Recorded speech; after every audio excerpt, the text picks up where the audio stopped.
A palavra saúde carrega significados, esperanças e gestos. Há quem encontre saúde no equilíbrio entre a mente e o corpo. Outros a carregam no vocabulário, desejando a quem se quer bem. Somos a Rede Américas e fazemos parte do United Health Group, a maior e mais diversificada empresa do setor de saúde do mundo. Como referência em atendimento médico-hospitalar integrado, atuamos com excelência em diferentes especialidades e regiões do país. Para nós, a saúde também acontece nos bastidores, com melhorias na qualidade do atendimento, investimento em tecnologia e constante capacitação dos profissionais. A saúde é feita por pessoas para pessoas. Gente que olha nos olhos, que acolhe com cuidado humanizado. Gente que tem conhecimento, integridade e se dedica para transformar histórias. Onde tem Américas, tem saúde.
A palavra saúde carrega significados, esperanças e gestos. Há quem encontre saúde no equilíbrio entre a mente e o corpo.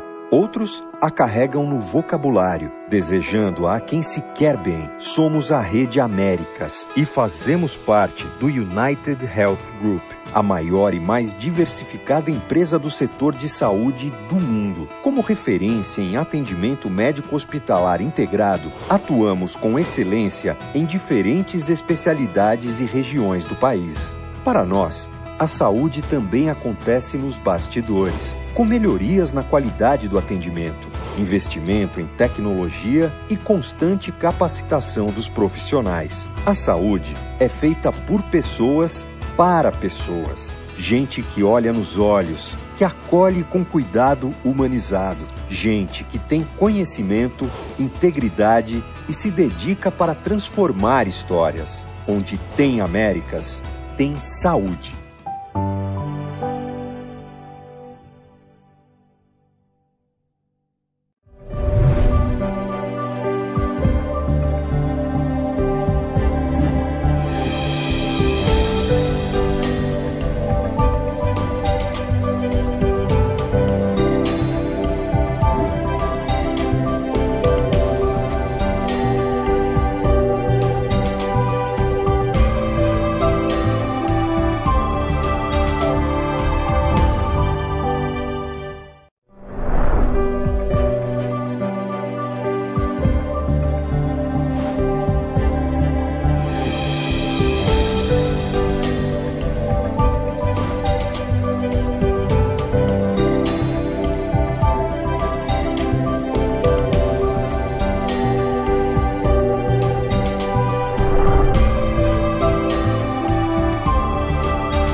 A palavra saúde carrega significados, esperanças e gestos. Há quem encontre saúde no equilíbrio entre a mente e o corpo. Outros a carregam no vocabulário, desejando a quem se quer bem. Somos a Rede Américas e fazemos parte do United Health Group, a maior e mais diversificada empresa do setor de saúde do mundo. Como referência em atendimento médico-hospitalar integrado, atuamos com excelência em diferentes especialidades e regiões do país. Para nós, a saúde também acontece nos bastidores, com melhorias na qualidade do atendimento, investimento em tecnologia e constante capacitação dos profissionais. A saúde é feita por pessoas para pessoas. Gente que olha nos olhos, que acolhe com cuidado humanizado. Gente que tem conhecimento, integridade e se dedica para transformar histórias. Onde tem Américas, tem saúde.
A palavra saúde carrega significados, esperanças e gestos. Há quem encontre saúde no equilíbrio entre a mente e o corpo.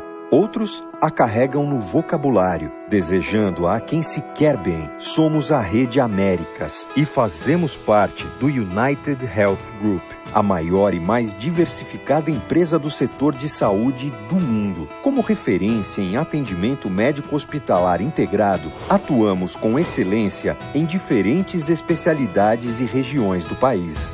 Para nós, a saúde também acontece nos bastidores, com melhorias na qualidade do atendimento, investimento em tecnologia e constante capacitação dos profissionais. A saúde é feita por pessoas para pessoas. Gente que olha nos olhos, que acolhe com cuidado humanizado. Gente que tem conhecimento, integridade e se dedica para transformar histórias. Onde tem Américas, tem saúde.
A palavra saúde carrega significados, esperanças e gestos. Há quem encontre saúde no equilíbrio entre a mente e o corpo. Outros a carregam no vocabulário, desejando a quem se quer bem. Somos a Rede Américas e fazemos parte do United Health Group, a maior e mais diversificada empresa do setor de saúde do mundo. Como referência em atendimento médico-hospitalar integrado, atuamos com excelência em diferentes especialidades e regiões do país.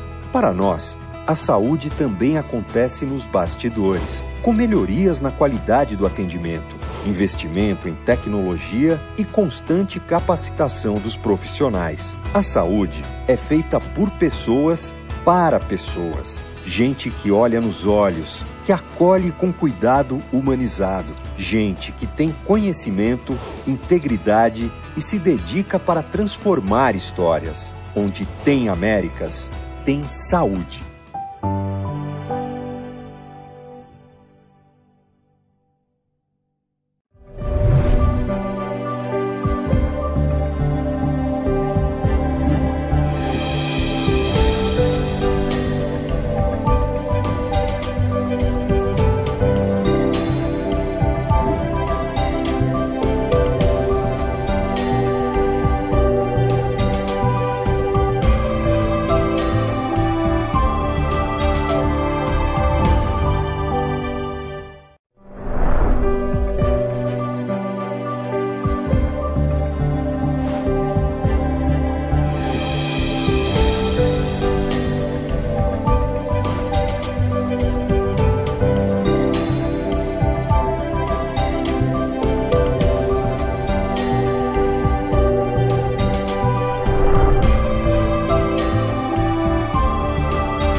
A palavra saúde carrega significados, esperanças e gestos. Há quem encontre saúde no equilíbrio entre a mente e o corpo. Outros a carregam no vocabulário, desejando a quem se quer bem. Somos a Rede Américas e fazemos parte do United Health Group, a maior e mais diversificada empresa do setor de saúde do mundo. Como referência em atendimento médico-hospitalar integrado, atuamos com excelência em diferentes especialidades e regiões do país.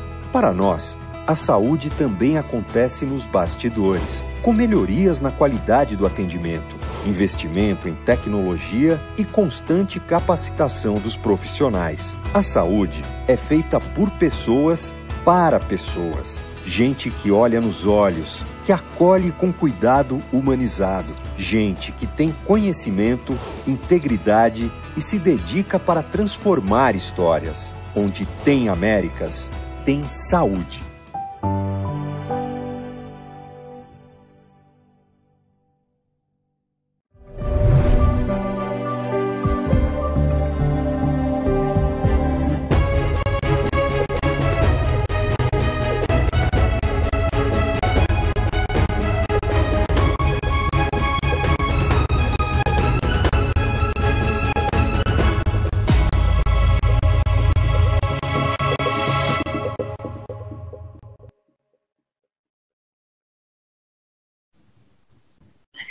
Olá. Olá.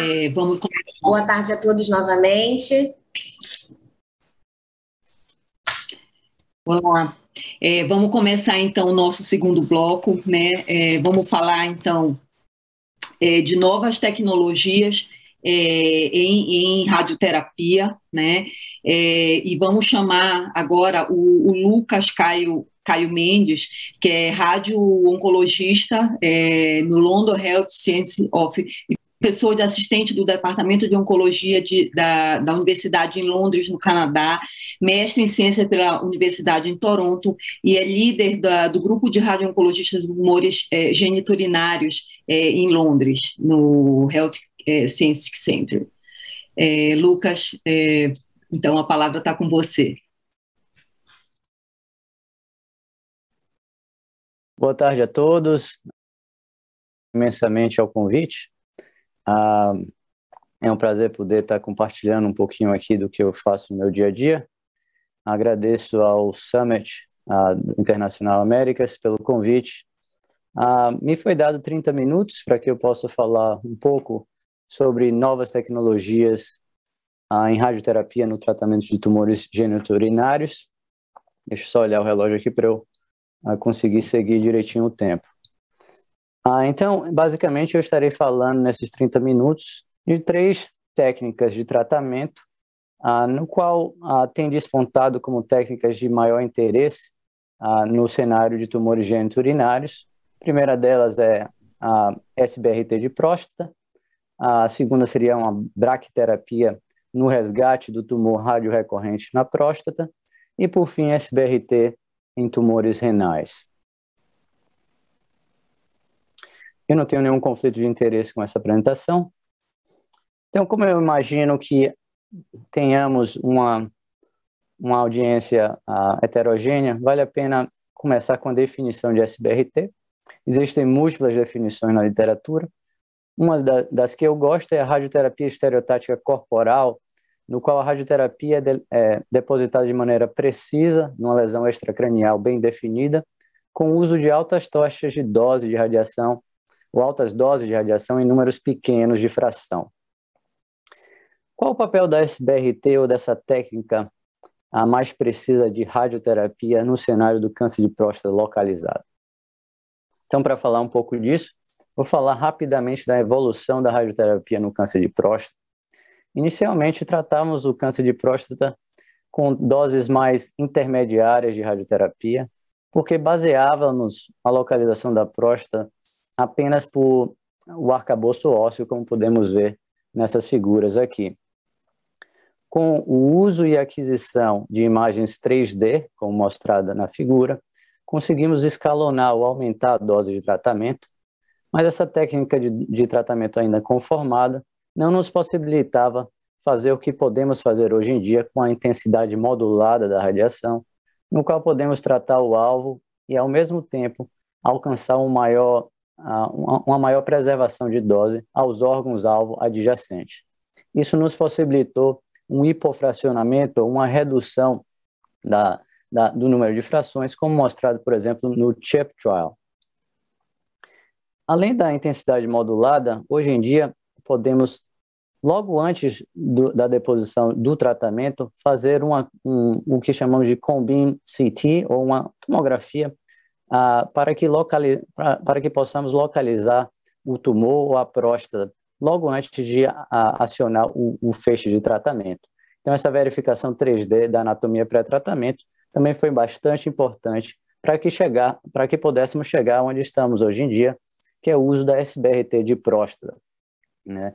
Então, no cenário do câncer de próstata, hoje em dia estamos tratando o tumor da próstata e parte da vesícula seminal em 5 frações apenas. E quais seriam os dados que substanciam o uso da SBRT de próstata? Bom, o primeiro deles que eu trago aqui é um estudo do Memorial Sloan Kettering do Zelewski, publicado na Vermelho em 2019. Esse foi um estudo fase 1, avaliando o papel do escalonamento de dose com diferentes doses de SBRT, todas elas depositadas em 5 frações. Foram ao total 136 pacientes e eles foram tratados com diferentes doses, como podemos ver aí, variando de 32,5 grays em 5 frações até 40 grays em 5 frações. A maioria dos pacientes possuía risco intermediário, apesar de que 1/3 dos pacientes tinham um risco baixo.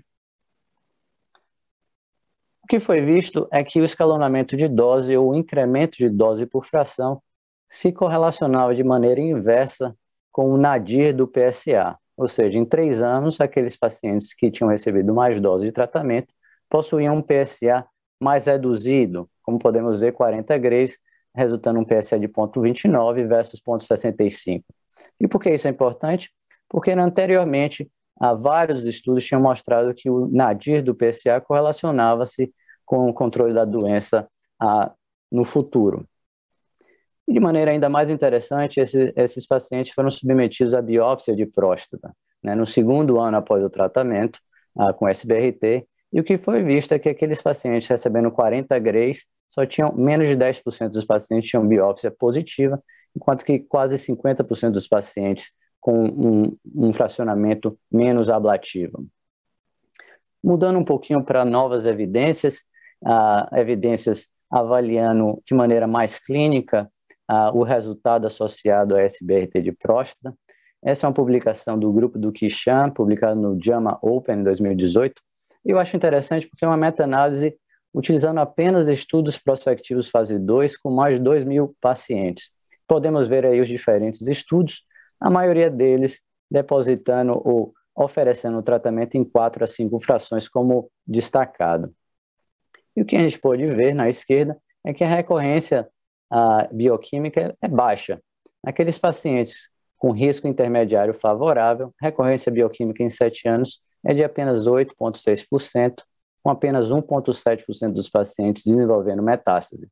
Um pouco mais alta, como é de se esperar, para aqueles pacientes com risco intermediário desfavorável, com aproximadamente 15% deles com recorrência bioquímica em 7 anos e 3% desenvolvendo metástase à distância.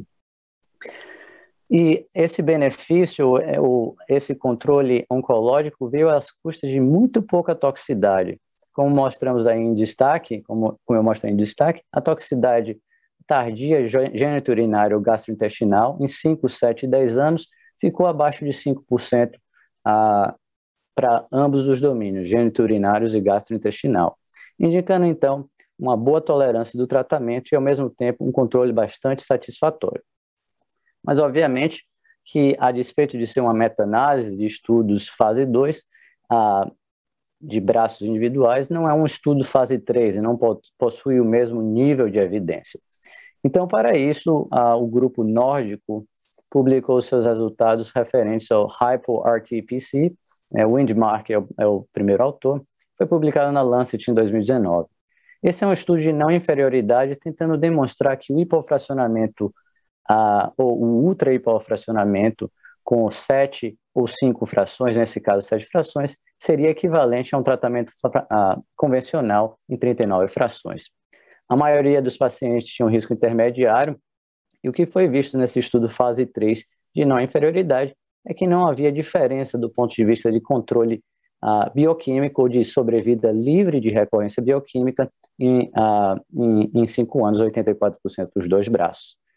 E isso foi alcançado, obviamente, com muito menos frações e sem um custo adicional do ponto de vista de toxicidade geniturinária ou gastrointestinal, como mostrado nesses 2 gráficos, que são gráficos construídos a partir de questionários preenchidos pelos pacientes.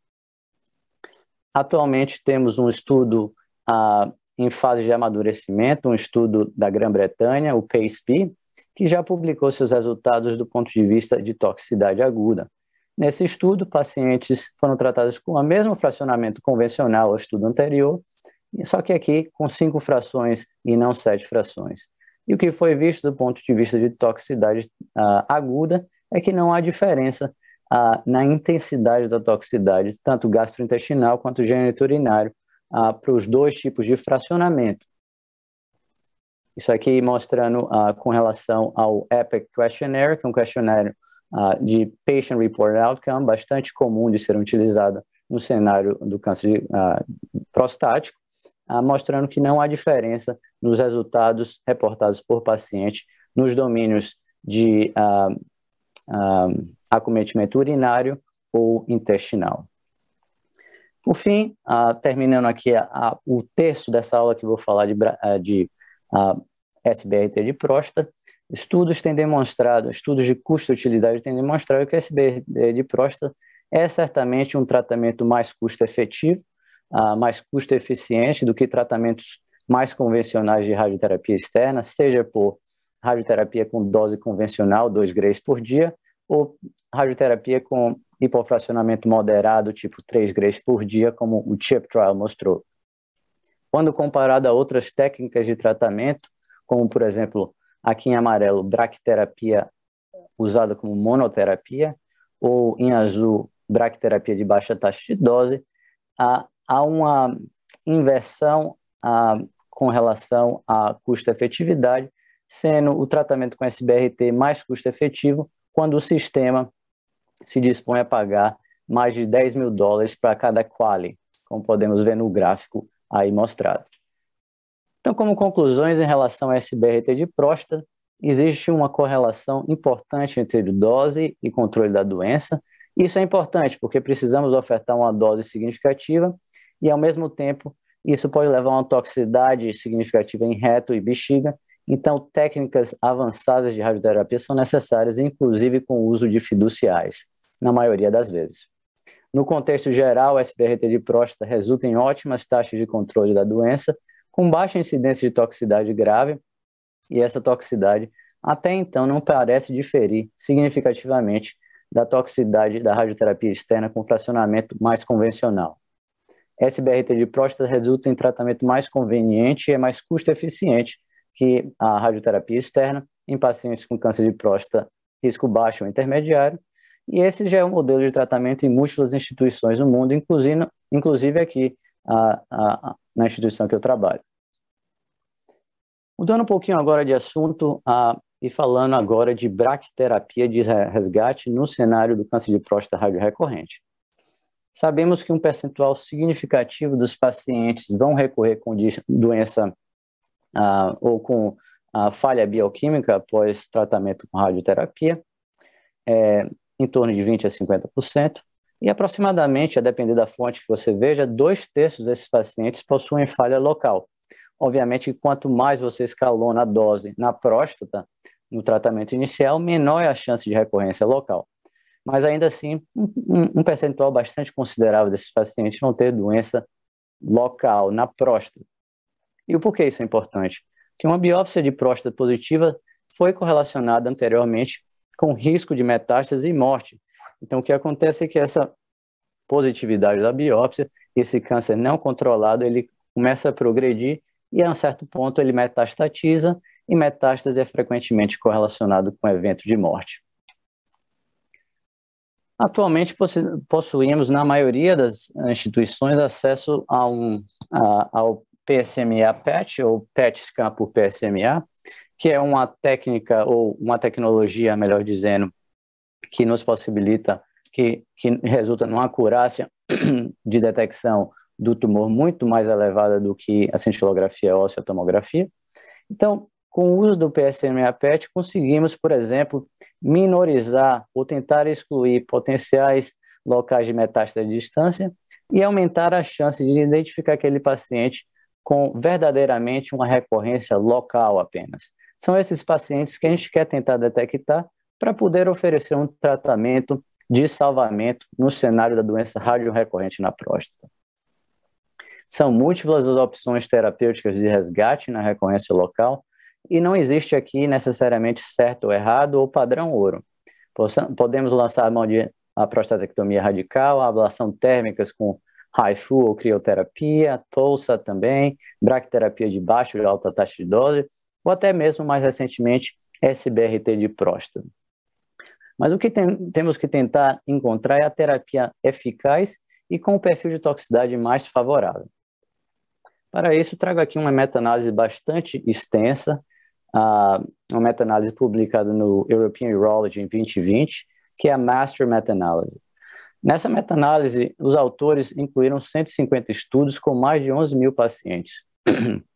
Vocês podem ver aí que foram vários os tipos de estudos inclusos com as diferentes técnicas de salvamento no cenário da doença recorrente pós-radioterapia externa.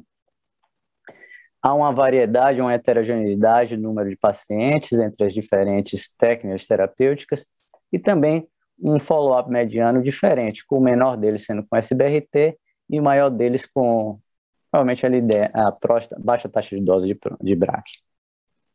O que chama a atenção nesse estudo é que os autores eles queriam estimar sobrevida livre de recorrência em 2 e 5 anos. Quando a gente olha a chance de controle da doença em 2 anos, aquelas técnicas que resultaram numa maior taxa de controle foram braquiterapias, usando braquiterapia, seja de alta taxa de dose, aí falando HDR, ou LDR, baixa taxa de dose.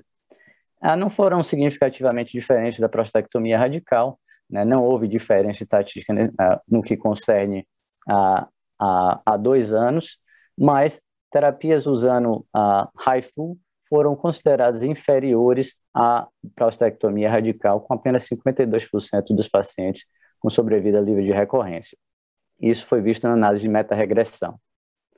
Do ponto de vista de toxicidade severa, seja geniturinária ou gastrointestinal, esse estudo parece indicar que as terapias utilizando radiação, a despeito de uma radiação prévia, são terapias mais toleráveis.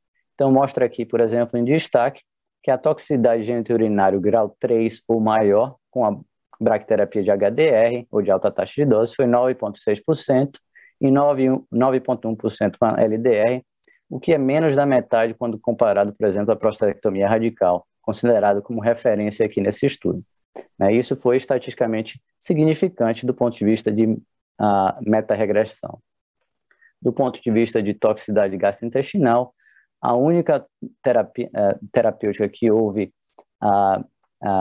estatisticamente uma diferença à prostatectomia radical foi a HDR, com 0% de toxicidade grau 3 ou 4, enquanto que na cirurgia foi 1,5%.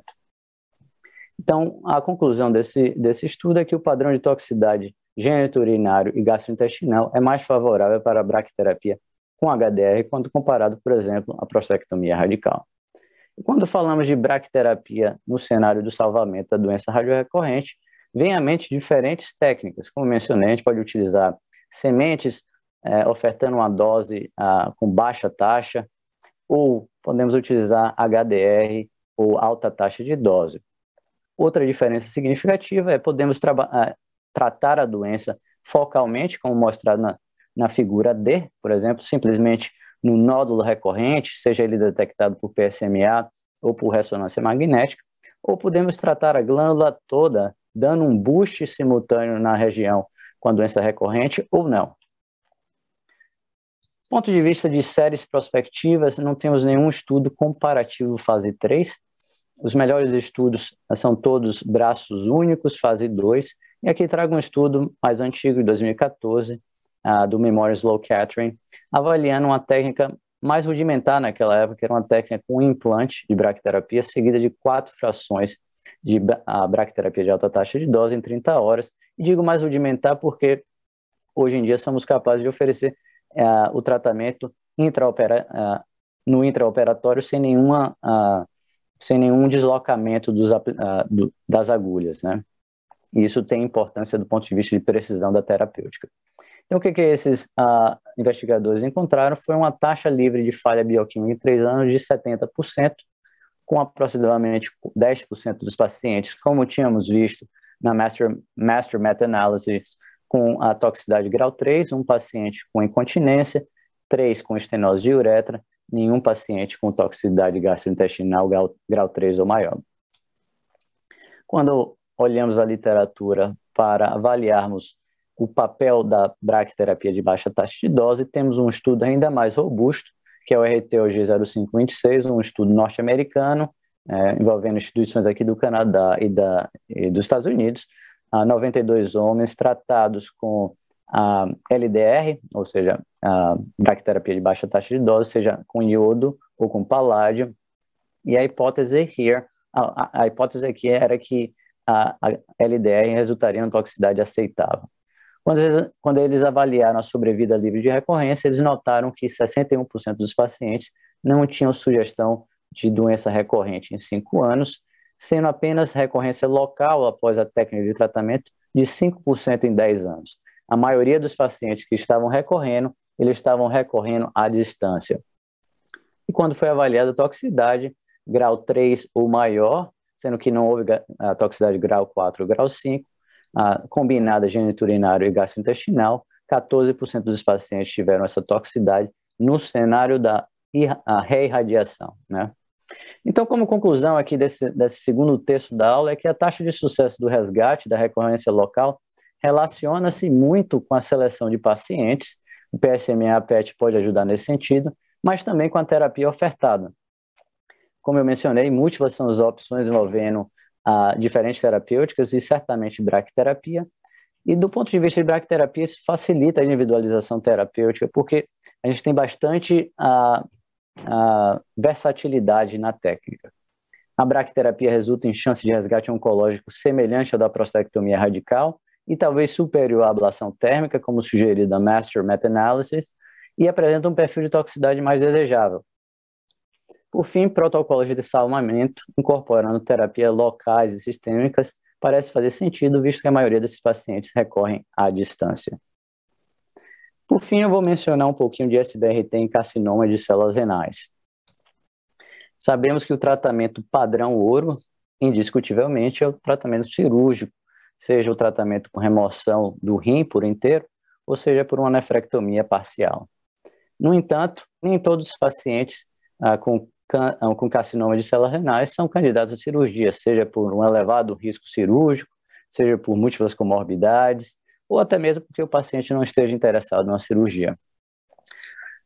A questão aqui é que esses pacientes com carcinoma de células renais, quanto mais velhos eles são, maior a tendência de letalidade pelo tumor, como mostrado nesse estudo aqui do Sun de 2011. Né? Então, há uma chance de 3,8 vezes maior de pacientes com 70 anos ou mais virem a ter uma mortalidade associada ao carcinoma de células renais quando comparado a pacientes com carcinoma de células renais entre 0 e 49 anos, por exemplo. Então, ao mesmo tempo que é mais complicado oferecer tratamento a esses pacientes por causa das comorbidades, ou pelo menos um tratamento considerado padrão, que é o tratamento cirúrgico, por outro lado, esses pacientes eles tendem a sucumbir mais pela doença. Sabemos que para tumores pequenos, aqueles tumores menores de 3 centímetros, com a baixa taxa de crescimento, a vigilância ativa é provavelmente uma alternativa bastante segura. No entanto, 42% daqueles pacientes em vigilância ativa, eles vão progredir, seja em tamanho tumoral, seja na taxa de crescimento anual da massa, ou seja, por uma biópsia positiva. E na maioria das vezes, essas lesões são tratadas com nefrectomia, se o paciente pode ser submetido a isso, ou por técnicas de ablação térmica, seja crioablação ou ablação por radiofrequência. Como eu mencionei, nem todos os pacientes são cirúrgicos. Também as técnicas de ablação térmicas, seja crioablação ou ablação por radiofrequência, elas diminuem a sua capacidade ou sua eficácia quando os tumores são maiores do que 4 centímetros, a depender da localização do tumor, e também podem resultar, a depender da localização do tumor, com maiores riscos de complicação. É nesse cenário que a SBRT de células de carcinoma renal pode vir a ter um papel. Então, o que seria SBRT de rim?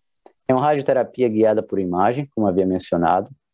Aqui, diferentemente da radioterapia em câncer de próstata, há uma necessidade do estudo da movimentação da respiração, visto que o rim tende a se mover com o ciclo respiratório e utiliza, como eu já mencionei anteriormente, altas doses por fração em poucas frações. Então, vamos falar um pouquinho de um caso clínico que recentemente eu tive. Um paciente de 85 anos, sexo masculino. A ideia aqui é simplesmente exemplificar múltiplas comorbidades, DPOC, doença crônica renal, com a taxa de filtração glomerular, quando eu o conheci, de 29 mililitros por minuto. A maior questão com esse paciente é que ele havia tido uma nefrectomia radical em março de 2020, à direita, por 6 tumores. Ele tinha um tumor de células claras, um papilar e 4 oncocitomas. Em investigação genética subsequente, levantou-se a hipótese da síndrome de Birt-Hugh-Dubé. Problema atual, ele tinha uma lesão bastante grande no rim esquerdo, que era fria a cintilografia utilizando cestamib, indicando uma chance alta de ser um tumor de células claras renais. Naquele momento, um tumor com uma dimensão de 6,3 centímetros, como podemos ver aqui nesse SPECT-CT. Então, a questão que vem na minha cabeça é: SBRT de rim poderia ser ofertada para esse homem e resultar em bom controle local do carcinoma de células renais, qual seria a taxa de controle local, levando-se em consideração que essa é uma lesão maior, com mais de 4 centímetros, ou seja, uma lesão T1B. SBRT de rim é seguro em pacientes com rim único? Então, nos próximos slides eu vou tentar discutir um pouquinho desses pontos. Não temos níveis de evidência classe 1 ainda nesse cenário, né? Esse é um cenário ainda em desenvolvimento e as publicações têm crescido sistematicamente ano após ano. 2 anos atrás, um residente aqui da nossa instituição é parte desse consórcio chamado IROC, que é um consórcio avaliando, um consórcio internacional avaliando o papel da SBRT de rim no cenário de pacientes com tumores de rim localizados. Então, foi uma revisão sistemática da literatura, 26 estudos com 372 pacientes, a grande maioria deles estadio 1 ou 2. Quase 80% dos pacientes tinham biópsia positiva para carcinoma de células renais. As características no baseline foram um follow-up mediano de 28 meses após o tratamento. O tumor tinha uma dimensão mediana no maior eixo de 4,6 centímetros e a taxa de filtração glomerular mediana era de 59. As principais doses ofertadas foram 40 grays em 5 frações, que é um esquema mais canadense ou norte-americano, ou 26 grays em uma fração, um esquema mais australiano. O que foi visto foi um controle local em 2 anos de 97,2%, com a toxicidade bastante reduzida, grau 3 e 4 de 1,5%. Houve uma queda leve da função renal, com a queda da taxa de filtração glomerular de 7 ml por minuto, na média. Pulando agora para o valor da SBRT no carcinoma de células renais maiores, aqueles tumores T1B. Então, essa foi uma série também do IROC, no qual 9 instituições do mundo, incluindo nossa instituição, colaborou com pacientes, aqui pacientes apenas com tumores maiores do que 4 centímetros. 81 pacientes desses 95 possuíam uma biópsia positiva e 28% desses pacientes tinham um rim único. A maior dimensão tumoral era de 4,9 centímetros, com um range aí no quartil de 4,4 a 5,7. A falha local em 4 anos foi só 2,9%, com a falha à distância maior de 11,1%. Por fim, qual seria o papel da SBRT em pacientes com rim único? Bom, essa é uma série também liderada pelo grupo do IROC. A gente contribuiu com pacientes. 30% desses pacientes tinham um tumor maior do que 4 centímetros, todos eles com rim único, mais ou menos como o caso que eu acabei de apresentar, só que na maioria das vezes era um tumor menor do que aquele que foi ofertado ao tratamento. 91% tinham biópsia positiva. A função renal subsequente ao tratamento foi menos, ou seja, reduziu em 5,8 a taxa de filtração glomerular mililitro por minuto, o que não foi diferente a uma corte com rim duplo, aqui mostrado em azul, né? Então, pacientes que tinham rim bilateral presente, a diferença na redução da função renal não foi estatisticamente significativa entre os dois grupos. E, por fim, nenhum dos pacientes com rim único piorou a sua função suficientemente para necessitar de diálise. Um resultado bastante importante é que o controle local em 4 anos não foi diferente daqueles controles locais que eu mostrei anteriormente, esses pacientes com rim único, com 98% de controle local, o que também não foi diferente para aqueles pacientes com rim bilateral presente. Então, o que aconteceu com esse paciente é que eu o tratei em novembro de 2020 com a dose um pouquinho mais reduzida para tentar respeitar os constraints ou as doses limitantes desse rim, por ser um rim único à esquerda. A taxa de filtração glomerular mais recente que eu tive dele caiu de 29 para 28, o que clinicamente não é expressivo. Com 6 meses a gente fez uma tomografia de controle. Inicialmente esse tumor estava crescendo e essa foi uma das motivações do tratamento. Essa tomografia ainda com 6 meses, ou seja, pouco madura, mas mostrava uma estabilidade da lesão. E eu vou ver o paciente em breve, né, provavelmente, não temos ainda a tomografia, provavelmente com a chance alta de ter um controle da doença ou um controle do crescimento dessa doença. Existem múltiplos trials atualmente em vigor, né? O Register, um trial aqui de Hamilton, que está randomizando pacientes com tumores T1A entre ablação por radiofrequência versus SBRT de rim, endpoint primário, controle local em 1 ano. Existem estudos australianos e canadenses avaliando diferentes doses e diferentes impactos do ponto de vista de qualidade de vida. E existe também todo um interesse em investigação do uso do SBRT de rim em pacientes metastáticos, como, por exemplo, no CytoShrink Trial, no qual a gente está investigando, liderado também pelo grupo de Hamilton, se a imunoterapia dupla com ou sem SBRT de rim no cenário dos pacientes com doença metastática, classificação pobre ou intermediária, se faz diferença do ponto de vista de sobrevida livre de progressão. Então, como conclusão, SBRT de rim, até então, resulta em excelente controle local para ambos os tumores T1A ou T1B, no curto e médio intervalo de tempo de segmento, mas é necessário estudos clínicos com segmento mais maduro. Atualmente, essa é uma terapia recomendada pelo NCCN, classe 2B, indicando que há um baixo nível de evidência, mas há os escritores do guideline estão de acordo que essa é uma técnica que pode ser utilizada em pacientes que não são candidatos à cirurgia. SBRT de rim resulta em baixa incidência de toxicidade, a terapia parece segura em pacientes com tumor de rim único, e múltiplos são os estudos clínicos prospectivos avaliando o papel dessa terapia nos diferentes cenários clínicos. Agradeço a atenção.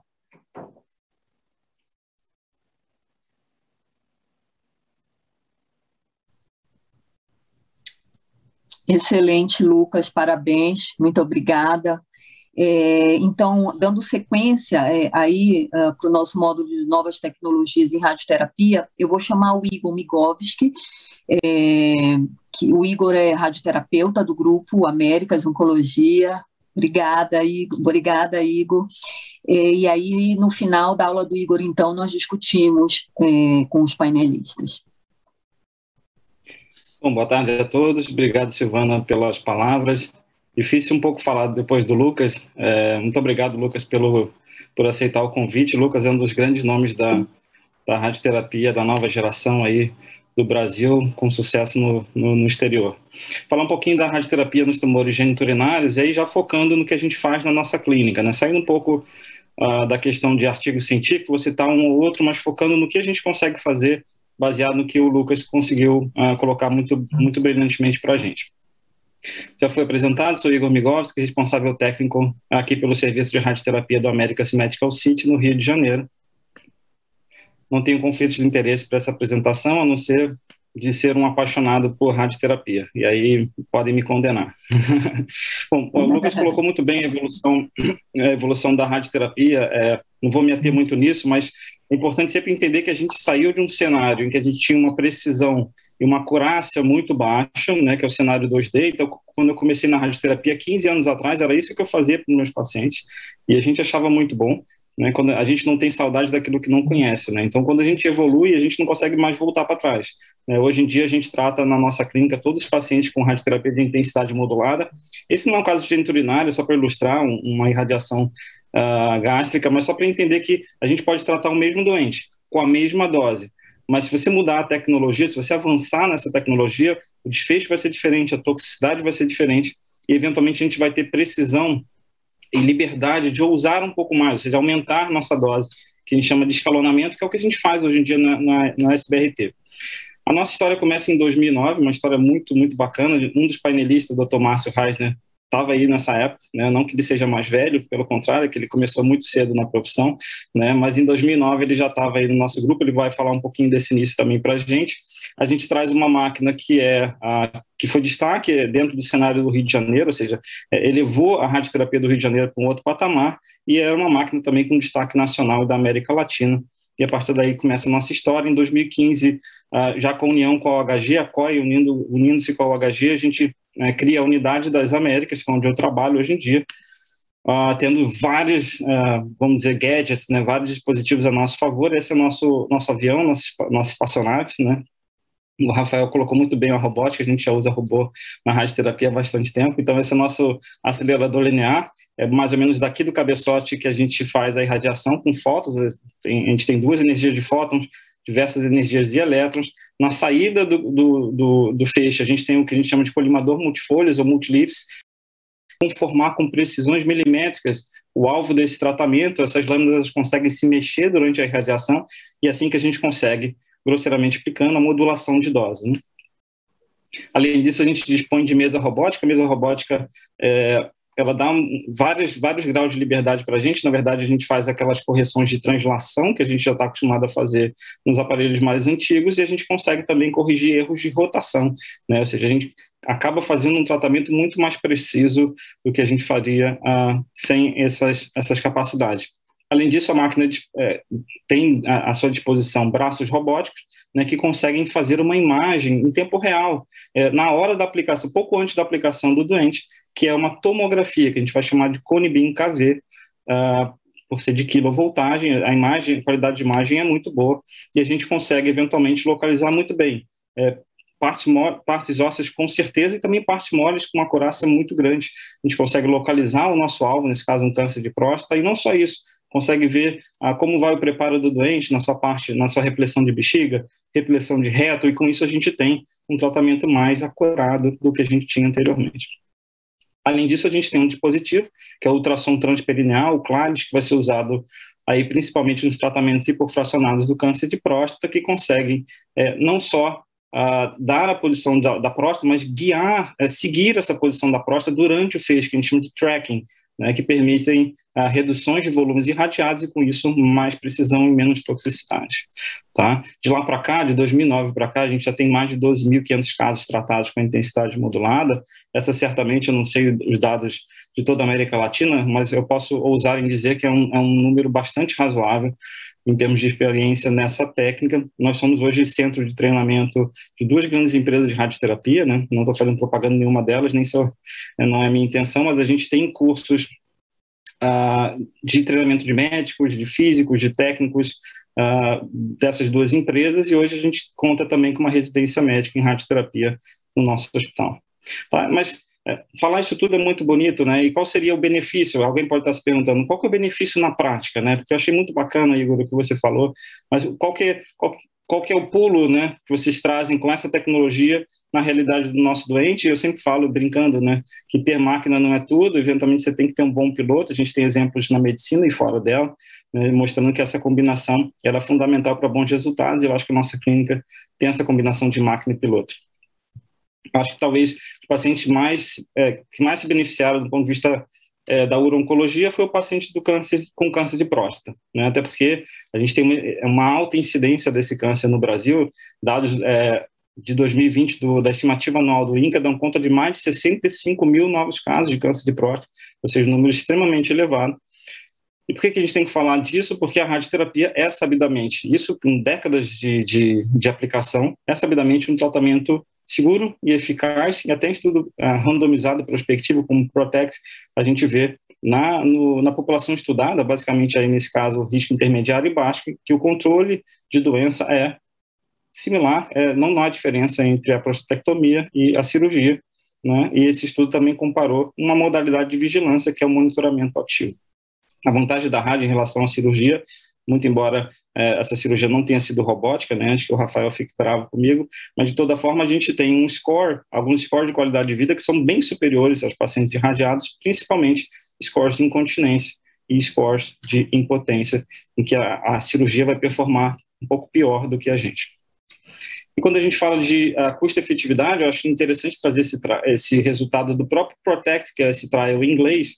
A gente tem alguns gestores, talvez, assistindo a aula. Quando a gente fala de custo-efetividade, e pode parecer para a gente que há um monitoramento ativo, que é aquele acompanhamento, que você não vai tratar ativamente inicialmente esse doente, pode parecer uma estratégia mais custo-efetiva, e de fato inicialmente ela é, mas quando passa em torno de 5 anos de acompanhamento, por vários motivos, até pelo motivo de que boa parte desses pacientes vão acabar progredindo doença e tratando, essa estratégia acaba sendo menos custo-efetiva do que as terapias ativas, né, seja cirurgia ou seja radioterapia, e ao longo do tempo, ao longo de 10 anos, esse estudo com dados ingleses, né, não são dados brasileiros, mas são dados ingleses e mostram que a radioterapia, ao longo do tempo, acabou sendo até mais custo-efetiva do que a própria cirurgia. Qual que é o problema da radioterapia, né? Em princípio, entre aspas, um problema da radioterapia moderna é que, como o Dr. Lucas bem falou, a gente acabou aumentando a dose de tratamento para controlar melhor essa doença, e quando a gente fala de fracionamento convencional, aumentar a dose, acabou sendo simplesmente aumentar o número de frações, tá? E com isso a gente chegou a esquemas de frações de mais de 40 sessões, o que faz com que o tratamento seja muito longo, né? E tem vários estudos mostrando o aspecto de toxicidade financeira que esse paciente pode ter ao longo desse tempo, né? Deslocamento, lembrar que a gasolina está cara, né? E são dados que a gente não tem nacional, mas tem dados americanos, tem dados canadenses, eventualmente dados do Reino Unido, mostrando que existe uma toxicidade financeira agregada a esses tempos longos de tratamento. E uma solução para isso é o hipofracionamento, tá? O hipofracionamento talvez não, ele veio para ficar e ele vai revolucionar a radioterapia, já revolucionou a radioterapia, a uro-oncologia, e vai permear todos os cenários que a gente vê hoje. Então, só para ilustrar, a gente tem um fracionamento convencional, em que o doente faz uma fração por dia, e aí no caso do câncer de próstata, a gente fazia aqui na clínica 39 frações, faz com que esse paciente ocupe uma vaga ao longo de 2 meses, né? Quando a gente fala de hipofracionamento moderado, que basicamente você reduz esse tempo total de tratamento para 1 mês, você acaba tratando esse mesmo paciente em metade do tempo, e ao longo de 2 meses você trata o dobro de paciente, né? E quando você fala de SBRT, ou hipofracionamento extremo, ou ultra hipofracionamento, aí as cifras ficam muito mais interessantes, a gente acaba tratando 8 pacientes no mesmo período. Isso é uma vantagem para a clínica, é uma vantagem para o Sistema Único de Saúde, né? Acredito que essa estratégia seria disruptiva no SUS, e é uma vantagem enorme para o paciente, né? São esquemas usualmente dias alternados, eventualmente 2 vezes na semana, até semanal, existem esquemas de SBRT, então isso é muito mais cômodo para o doente e o tempo muito mais curto de tratamento. Esse foi o nosso primeiro paciente de hipofracionamento moderado, que a gente fez lá em 2015. A gente começou com um fracionamento utilizado pelo estudo do Alan Pollack, né, que foi publicado na JCO em 2013, se não me engano, que é da Fox Chase, que utilizava a dose de 70,2 grays em 26 frações. A gente já começou fazendo com intensidade modulada, com Conibin diário, e depois a gente evoluiu para alguns pacientes com acompanhamento com ultrassom transperineal. Depois eu vou mostrar mais ou menos como é que a gente fazia. Falando dos meus dados mais ou menos dessa época, os pacientes que receberam a radioterapia hipofracionada, a maior parte não teve sintoma, ou teve um sintoma que não foi significativo, não precisou ser medicado. Então, de 47% precisou de algum medicamento e controlaram os sintomas com esse medicamento. Em termos da toxicidade gastrointestinal, ela foi muito, muito baixa. Isso foi uma satisfação muito grande para a gente. O medo de toxicidade mais intensa desses pacientes acabou sendo diluído. E aí, quando a gente faz um segmento curto de mais ou menos 3 meses, a gente vê que boa parte daqueles pacientes que usaram algum medicamento migraram para a ausência completa de sintomas, ou eventualmente mantiveram algum sintoma que não precisava ser medicado. Então, isso foi muito encorajador para a gente na época. E mesma coisa com a toxicidade gastrointestinal. Pouco depois, a gente tem a publicação de alguns trabalhos, como foi mencionado, o TIP Trial, o Profit Trial, que é esse que eu apresento para vocês, que mostrou que a gente poderia também fazer uma redução ainda maior para 20 frações, e foi o que a gente passou a adotar a partir de então como hipofracionamento moderado. No cenário de resgate, que é aquele paciente que operou e eventualmente teve uma falha bioquímica, teve uma recidiva da sua doença, a gente também já tem estudos embasando no hipofracionamento moderado, né? Na verdade, vários estudos retrospectivos, alguns estudos até prospectivos, nenhum randomizado, e um randomizado que foi apresentado na ASTRO desse ano, o HighPort, né, mostrando dados de segurança desse tratamento e também de efetividade. Esse é um paciente nosso que a gente tratou com hipofracionamento moderado. Às vezes a gente pega casos complexos como esse, que ele precisou irradiar mesorreto, né? A gente consegue com intensidade modulada não só incluir esse mesorreto além das cadeias ilíacas, mas poupar esse reto, fazer um reforço de dose concomitante nesse leito prostático, ao mesmo tempo que a gente poupa a bexiga, alças intestinais e o reto, tá? E a vantagem para o doente é que as frações que normalmente iam de 33, 35 frações, a gente consegue reduzir para 25, quando a gente inclui pelve, eventualmente até para 18 frações, que é o fracionamento do Primus One Trial, quando a gente irradia apenas a lógia prostática. Toxicidade desses pacientes que receberam hipofracionamento moderado no cenário de resgate também é bem favorável quando a gente fala do ponto de vista geniturinário. Boa parte dos pacientes não sentem nenhum sintoma significativo ou reportam sintomas leves que não precisam ser medicados, e mesma coisa a gente vendo na toxicidade de gastrointestinal. É claro que a radioterapia não para de avançar, isso foi bem colocado na primeira aula, e também a nossa clínica procurou inovar mais. A gente já fazia hipofracionamento, então, desde 2015, e a partir de 2019 eu visitei a UCLA para tentar trazer a técnica de SBRT para os pacientes de câncer de próstata. Esse, para quem não conhece, o Dr. Chris King, uma das feras aí de SBRT de próstata, com mais de 15 anos de experiência, muito simpático, muito receptivo. E a ideia era tentar aprender com a larga experiência que eles tinham. E um grande limitador que eu encontrei para traduzir essa técnica, essa experiência para a nossa realidade, é que usualmente lá fora eles usam 2 dispositivos para aumentar a acurácia e reduzir a toxicidade. Um deles são os fiduciais, tá? Que são marcadores metálicos, normalmente de ouro, colocados dentro da próstata para ajudar, como se fosse um surrogate para a localização dessa próstata, para facilitar essa localização tanto antes quanto durante as sessões de radioterapia. E outro dispositivo, um material inerte que é colocado de forma transperineal entre a próstata e o reto, de forma a afastar essa próstata do reto, né? A gente sabe que alguns estudos iniciais de SBRT de próstata tiveram uma proctite bastante acentuada. Isso de fato reduziu praticamente a zero quando a gente faz o uso de spacer, que vai afastar essa próstata da parede anterior do reto e permite que a gente faça altas doses na próstata. Problema: nenhum dos 2 dispositivos são aprovados pela Anvisa aqui no Brasil. Além disso, são procedimentos invasivos, embora minimamente invasivos, mas são invasivos, e adicionariam custo, né? Então, pensando na toxicidade financeira, que já é alta para os nossos pacientes aqui brasileiros, fazer alguma estratégia sem esse dispositivo seria bastante interessante, e foi o que eu tentei fazer. Eu adaptei o que eu aprendi lá fora, desenvolvi uma estratégia, um planejamento, uma técnica de SBRT que era 100% não invasiva, baseada em fusão com ressonância, para a gente ter um delineamento mais acurado da próstata, principalmente do ápice prostático, com redução de dose na uretra, né? Não é propriamente o uretral sparing, né? A gente não faz não esfria totalmente essa uretra, mas a gente tenta reduzir pontos quentes, e a gente faz o controle intrafração com ultrassom transperineal, que a gente pode chamar de tracking. Esse foi o primeiro paciente que eu tratei em 2019, em 5 frações.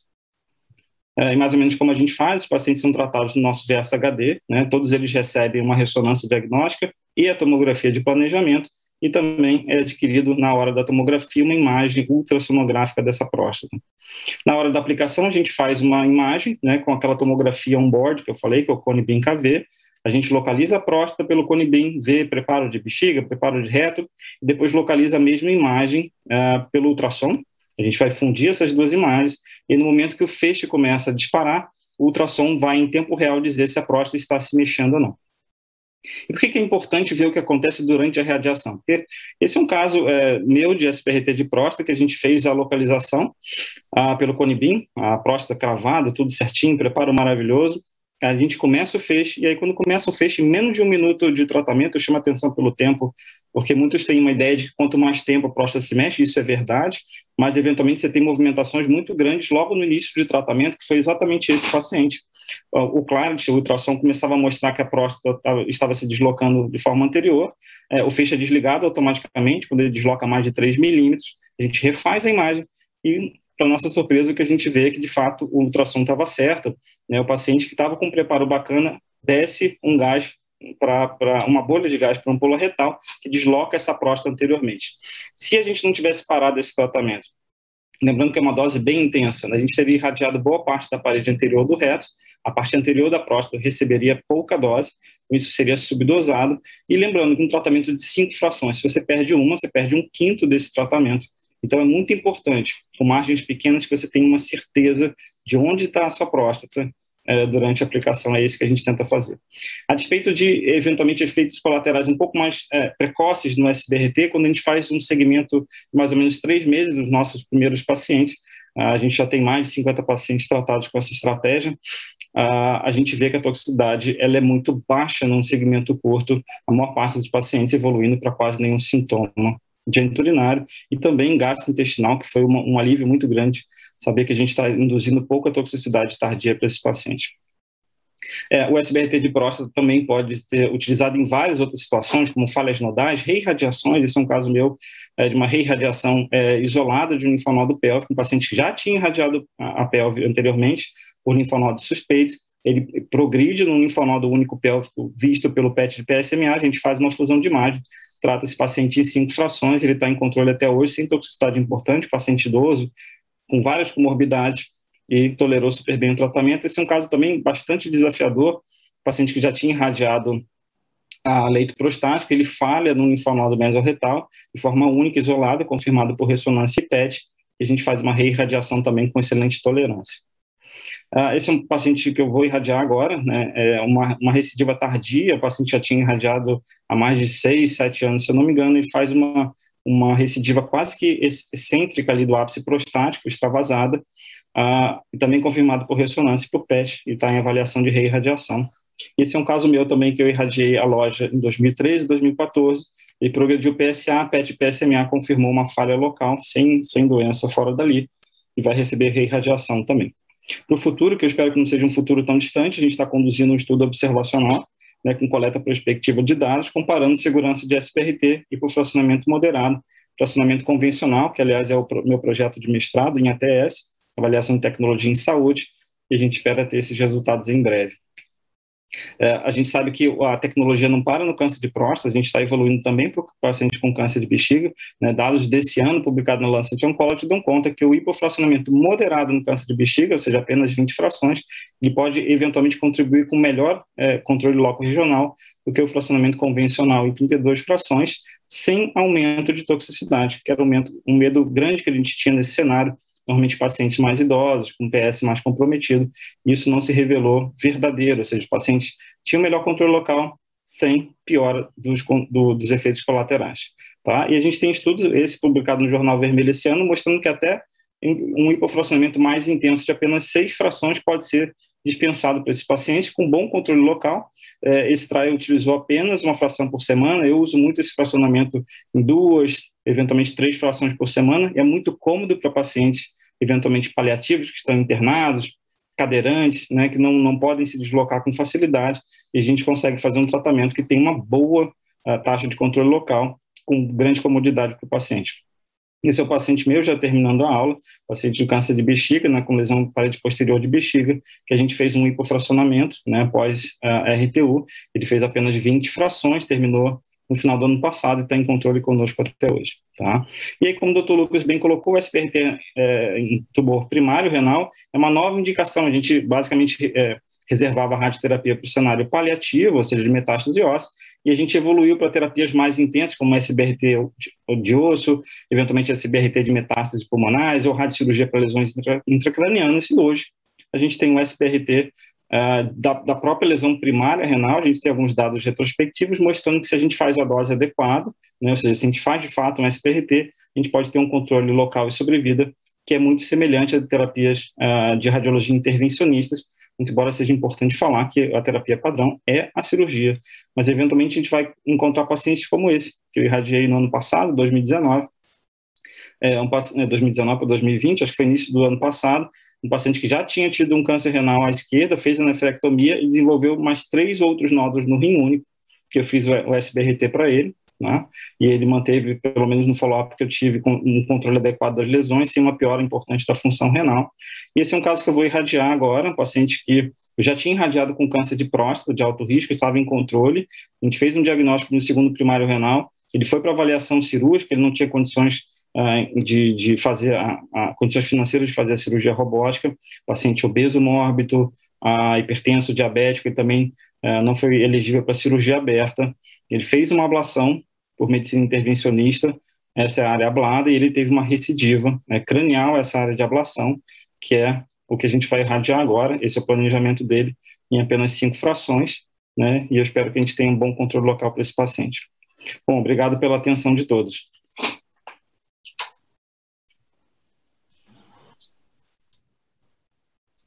Obrigada, Igor. Excelente apresentação, como sempre, brilhante. Obrigada. Eu agora vou convidar os nossos painelistas desse módulo, o Dr. Márcio Reisner. O Dr. Márcio, ele é médico, radio-oncologista, formado pelo INCA. Ele tem MBA de gestão pelo IBMEC, doutorado em medicina pela Universidade Federal doutorado em medicina pela Universidade Federal do Rio de Janeiro, é radio-oncologista do Américas Oncologia. Obrigada, Márcio, pela presença. Eu gostaria de chamar também o Dr. Humberto Cotas Rodrigues. O Dr. Humberto é oncologista do Américas Oncologia, especialista em tumores geniturinários, é médico também do Hospital Federal dos Servidores do Estado e é hematologista também. Obrigada, Humberto, pela participação. O doutor Igor e o doutor Lucas permanecem aqui com a gente para discussão.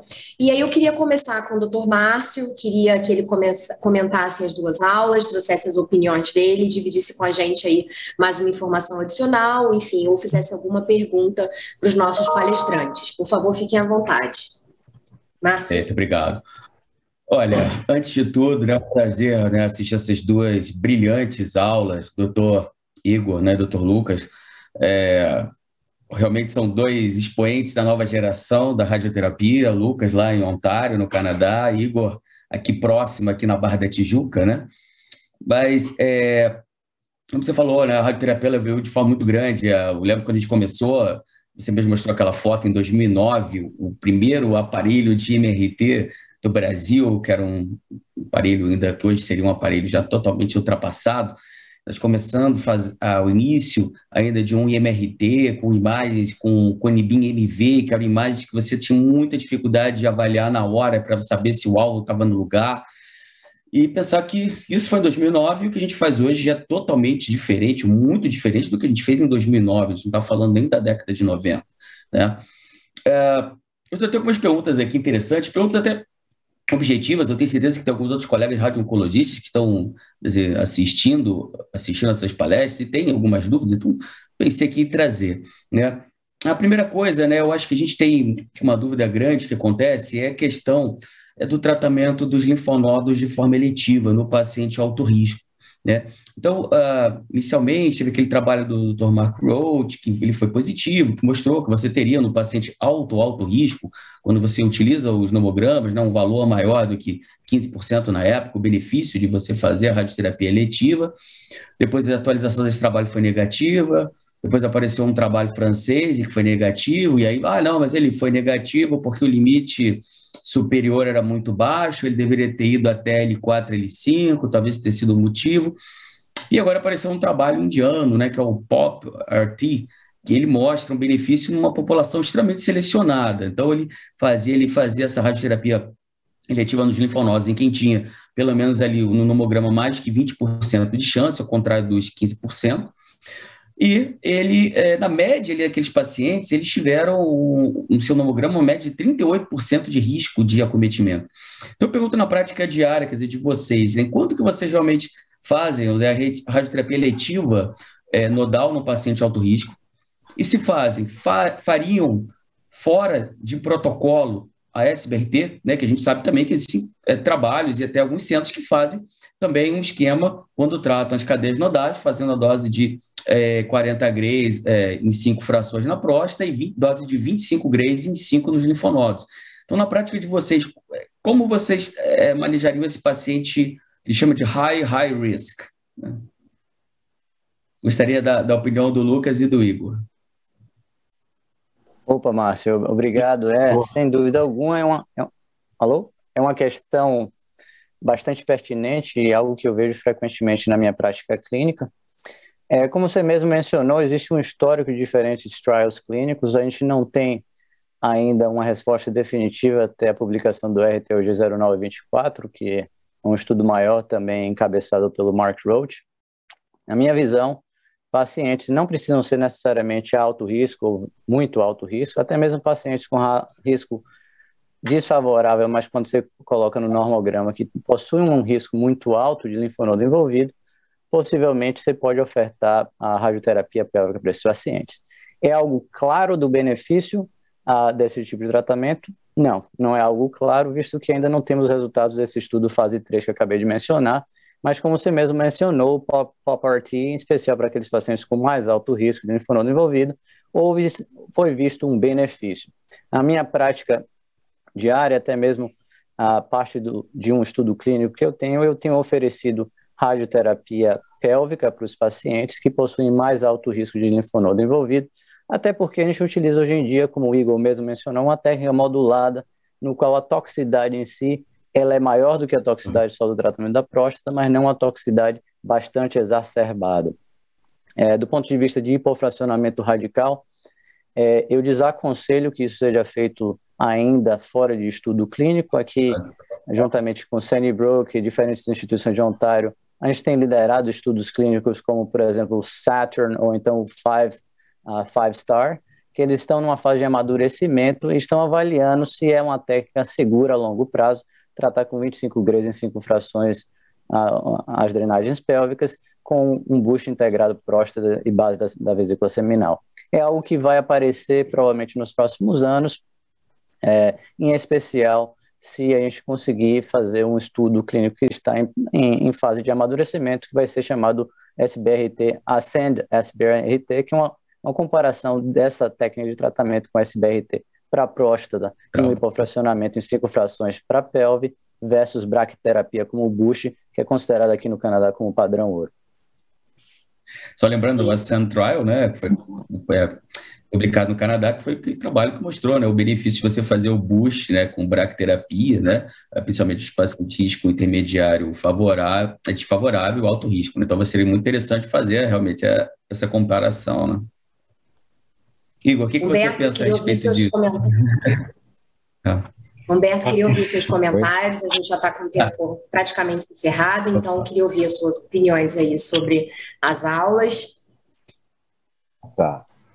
Bom, primeiramente a todos os colegas, né, a plateia assistente, né, a esse nosso evento, e parabenizar as apresentações do meu amigo Igor Migovski e do Dr. Lucas Mendes, que foram excepcionais, né, nível muito bom. Bom, dito isso, eu como oncologista, né, o que eu posso levantar para tentar acrescentar algo à discussão, às conclusões, até pegando um complemento ao que o Márcio falou, desses casos de pacientes com câncer de próstata de high risk, né, pacientes com doença nodal, doença extensa, de prognóstico ruim. Hoje em dia, a gente sabe que o arsenal terapêutico, né, o arsenal sistêmico, contribuiu para incrementar os resultados, né, nesses casos. A gente sabe que a terapia padrão para essa situação é radioterapia combinada à supressão hormonal prolongada, né? Então, para falar em dados bem recentes, mesmo, bem atuais, né, na ESMO, há menos de 2 meses, foi apresentado pelo grupo Stampede, né, um estudo randomizado nesse perfil de pacientes com metástases nodais, e quando não metástases com T3, T4, Gleason elevado, PSA acima de 40, ou seja, aquela situação bem ruim, foram randomizados, né, com o tratamento padrão de rádio-ADT versus rádio-ADT mais o acréscimo de antiandrógeno, né. O objetivo primário foi sobrevida livre de metástases e houve um benefício evidente, né, para o braço experimental, né, hazard ratios atingindo em torno de 0,5, né. Então, eu acho que isso incrementa bastante o resultado dos tratamentos para essa população desfavorável. Queria saber como é que vocês veem isso, se isso já dá para incorporar na nossa prática para esses pacientes. Eu entendo que sim, né, selecionando os casos com bastante cuidado. E até para exemplificar, eu tenho um caso com o Igor, né, lá na Barra, uma situação de um paciente desse tipo, né, paciente com uma condição muito ruim, com várias comorbidades, hipertenso, diabético e uma doença ruim, com PSA acima de 40, ISUP4, e tinha volumosas linfonodomegalias em pelve, além de um tumor primário grande, de 6 centímetros, algo assim. Ou seja, ele começou logo um tratamento sistêmico com ADT, e a proposta era talvez que não fosse possível indicar um tratamento local, né? Ele até de forma off-label, não era eu que acompanhava na época, mas a colega conseguiu uma aprovação para associar a biraterona à supressão hormonal do análogo LH-RH, e o que se viu que foi depois de um ano o PSA dele ficou zerado, indetectável, e com uma grande regressão da doença por imagem, né? Isso encorajou, o Igor teve a a iniciativa, a coragem de tratar esse paciente com radioterapia, e isso foi feito. Em razão da condição dele, eu suspendi o tratamento sistêmico, e mais de um ano da suspensão, do término, ele está bem, sem doença, com PCR indetectável, né? Eu acredito que um tratamento como esse foi muito bom para uma situação de um paciente nesse caso, né? E só para complementar, em relação a SBRT em carcinoma renal, a gente sabe que, historicamente, existe um tabu em relação à radioterapia em carcinoma renal, né, com a ideia de que é um tipo de doença pouco radiosensível, né? Pelo que eu vejo, assim, as técnicas de SBRT, com uma intensidade de dose maior nas doenças de volume pequeno localizadas, desmistificaram bastante essa ideia que a gente tinha no passado, né? Diferentemente de outros tumores sólidos, a gente não vê praticamente indicações de radioterapia em câncer renal, até mesmo para cuidado paliativo, tratamento paliativo. Então, isso mudou, e eu acho ótimo, porque a gente tem uma acessibilidade maior a indicar esse tipo de opção do que procurar centro que faça crioablação, às vezes é complicado. Enfim, era isso que eu tinha para acrescentar. Se vocês tiverem algum comentário a mais a respeito aí. Obrigada, Humberto. Pessoal. A gente vai precisar fechar aqui esse segundo módulo por conta do tempo. Já estamos com os outros palestrantes aguardando aí para o próximo módulo. Obrigada, Igor. Obrigada, Lucas. Excelentes apresentações. Obrigada, Márcio, Humberto. Enfim, a gente passa agora para o terceiro módulo do nosso evento. Obrigada. Obrigado.